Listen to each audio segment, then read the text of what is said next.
Good morning guys! Good morning! Happy Monday! Pupunta tayo sa work ngayon. Magko-commute ulit. Alas 9 ang work ko. So, hinintay ko yung bus. As I check, 6 minutes.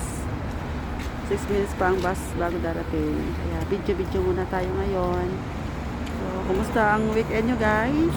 Kumusta? So, akin okay naman. As usual, it's Saturday. We're doing a Christian volunteer work, Sunday meeting, Sunday Christian meeting. At yun nga, ang pinakamahalaga, ang ginagawa ko yung mahalaga sa buhay ko. So, I'm so happy. So, share kayo sa yung ginagawa nyo sa weekend. Para naman ay malaman natin, sikreto lang. So, dito pala ako sa Lawrence and Batters, abang ko ng bus.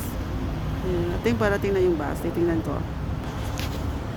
So, may snow pa guys, oh. So, ngayon hindi masyadong malamig. It's only -4. Like, -0, but feels like -4. It's not that bad. So, okay lang. Kahit hindi ka mag-gloves, basta maka-jacket ka lang, okay lang. Hindi masakit sa kamay.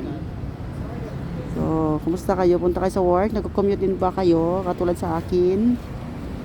So, ito yung bus. Tingnan natin kung ito na ba yung sasakyan kong papunta ng Eglinton Subway.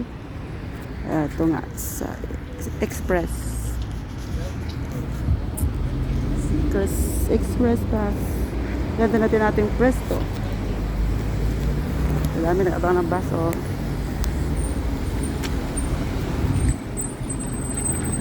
Ay, puno man.